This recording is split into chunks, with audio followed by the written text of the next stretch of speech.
안녕하세요. Monday was my second last day in Seoul, and so we spent doing touristy stuff we missed out on. And so we went back to City Hall to visit the Doksugu Palace, but sadly it was closed. And I've also noticed a few other things was closed, so it felt to me like the Monday was a Sunday.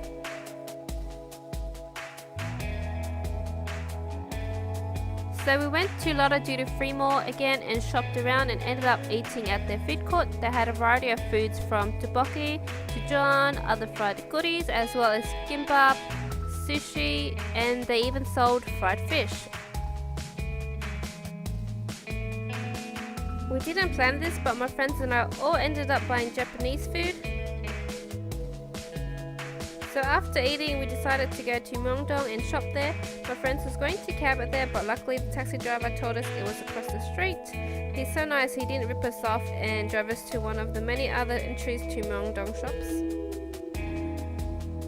You usually see girls in bright red or orange clothing around here. They can speak Korean, Chinese, Japanese, as well as English, and are tourist info guides.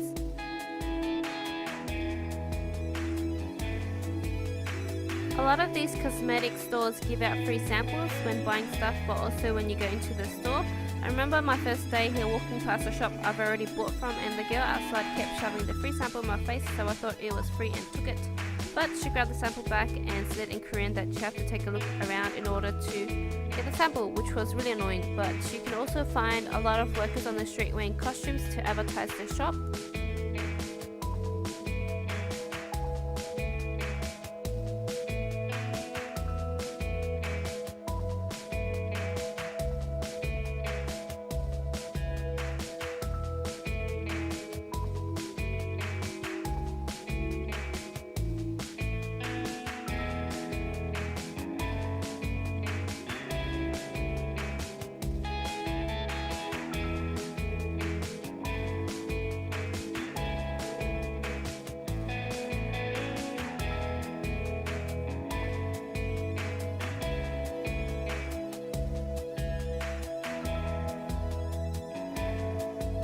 Anyways, we are going to try on hanboks for free and take photos at the Seoul Global Culture and Tourism Center on the 5th level, which is between Zara and Forever 21. You just have to reserve a time on the sheet, which is at the entrance of the door on the day.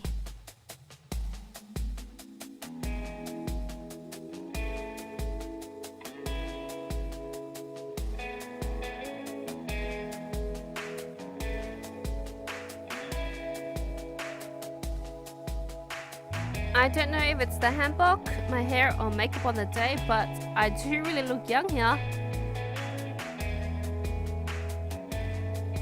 I went through a few Olive Youngs while in Seoul. It's just like the Korean version of Priceline. You want to go vanilla coke? Let's go vanilla coke. Chinois exit.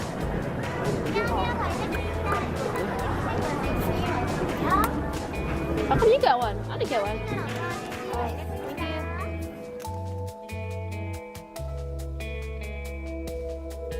you. Vanilla & Co is a bit pricier than Etude House and Tony Moly. I guess that's why the store isn't always packed.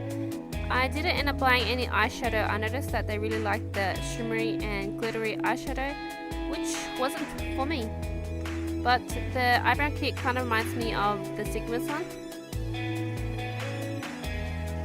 The store is really big and has shelving counters against the wall, as well as counters in the middle of the store, but on each counter is all the same products anyway.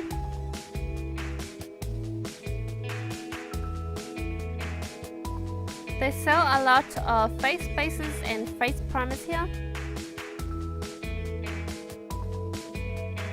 Vanilla & Co is one of the cosmetic stores that actively promotes their CC cream, and it's where I first saw the CC Cushion Compact.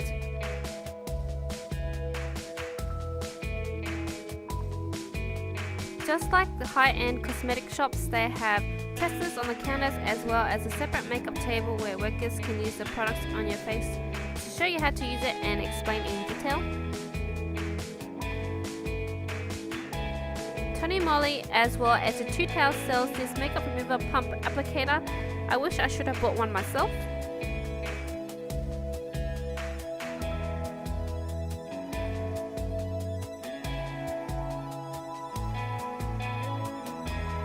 Their makeup is really affordable. A blush is only 5,200 won, which is under $6 Australian.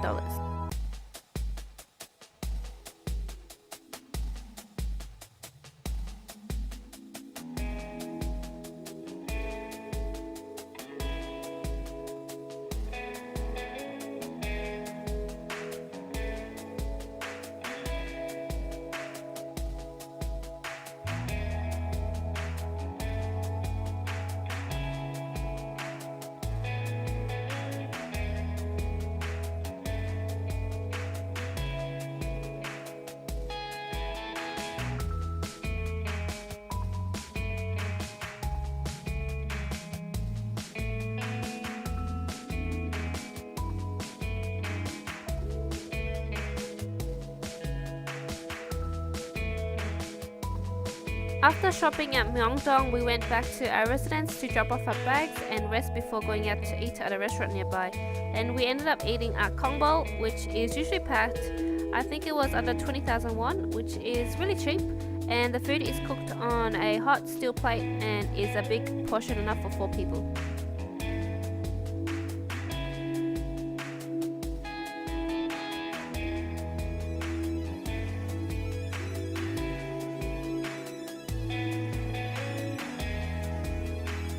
We also ordered a bowl of cold noodles, and so after eating we all wanted to go see Seoul Towers and tried cabbing there, but the taxi driver said he couldn't take us there and we didn't know how to bus it there, so we decided to walk there because we could see the tower from where we were standing. And so we were walking through streets and alleyways only to hit a dead end, and long story short, we walked back to the main road and kept to Lotte World instead, and we got there pretty late, around 8 or 9ish. And you have to pay for entry, but also if you want to go on rides you have to pay that separate. Surprisingly, there were still kids out at this time. I would have thought they had school the next day, seeing as how it was a Monday, but anyways, they had a lot of rides and even had an ice skating rink here.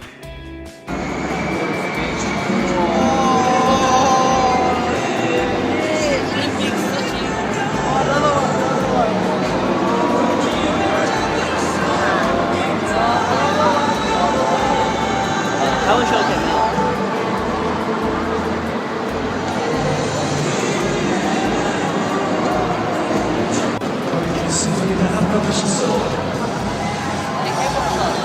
Korean classical music. Is that? Girls' Generation. Sorry, right? Imagine. I'm pretty sure there'll be a lot more people. So what are we doing? Let's go to ride!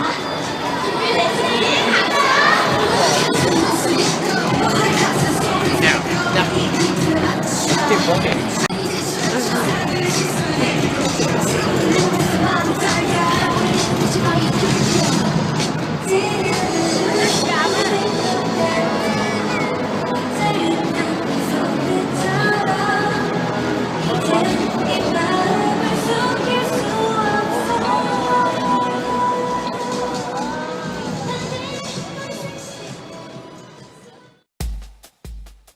This ain't no trick eye museum, but this'll do. Lols, this is me posing so awkwardly and stupidly because I don't know how to.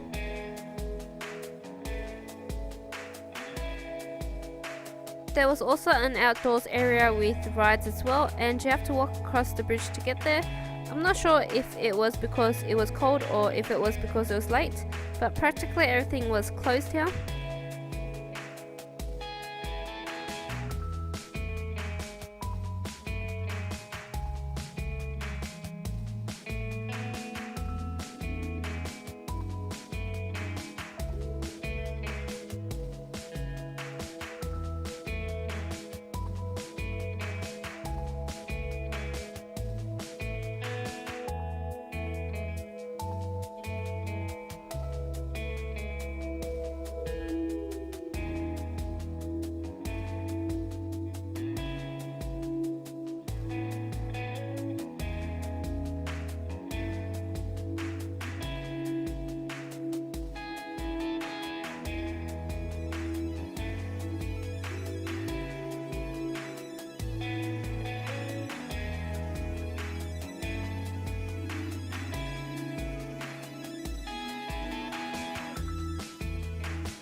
Most of the rides had massive line queues. There's even a board that tells you the waiting time, and it's usually 30 minutes to 1 hour or 2.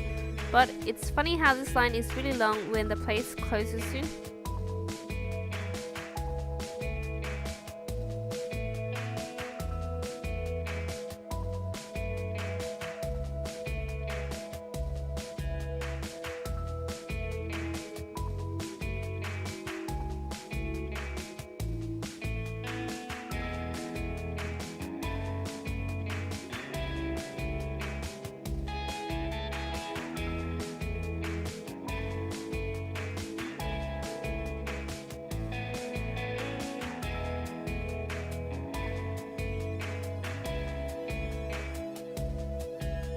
So we went back inside because we wanted to go on the balloon ride.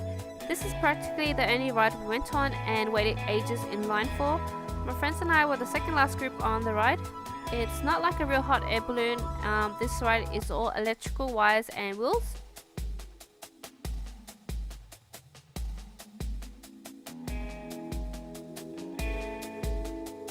The ride was a bit shaky because my stupid friends were trying to shake and move the ride to scare the others. Though it was funny because one was kneeling and sitting majority of the ride. But anyways, this is the sky's view of Lotte World from the balloon. Lotte World is one of the touristy things we did. Majority of the time when we went out, we spent shopping, and there's nothing wrong with shopping. I love shopping myself. I just wish we did more touristy stuff. Did you guys know when I went home I had post-career depression? Oh, not depression, but more like sadness. And I found out all these things online I could have done. I would have liked to spend more time in Hongdae. I've only been there once, which was for clubbing, and I didn't even go to Itaewon, not even once. But there's other stuff that I want to do, like see the Seoul Tower, go around Han River and see what there is to do there, and stay the night at a jjimjilbang or in a traditional house maybe, if I could. There's also cute cafes like Hello Kitty, a dog cafe, or even a fish pedicure cafe, which I didn't get to do while I was in Thailand, and I really want to do that. But I had heaps and heaps of fun here in Korea, and I love it, I miss it, and I want to go back. And I do plan to next year. I just don't have anyone who wants to go with me. So if you guys are willing to show me around of what to do, where to go, things to see, or stuff to eat, I'd really like that, and I'd take you up on the offer.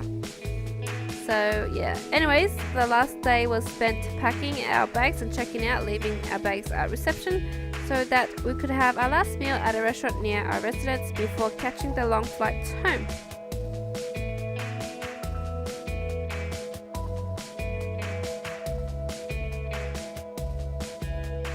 Thank you guys for watching my long vlogs of Seoul. I know it's not that great, but I hope you did enjoy it, and stay tuned for the next one, which would be a haul of all the goodies I bought from there.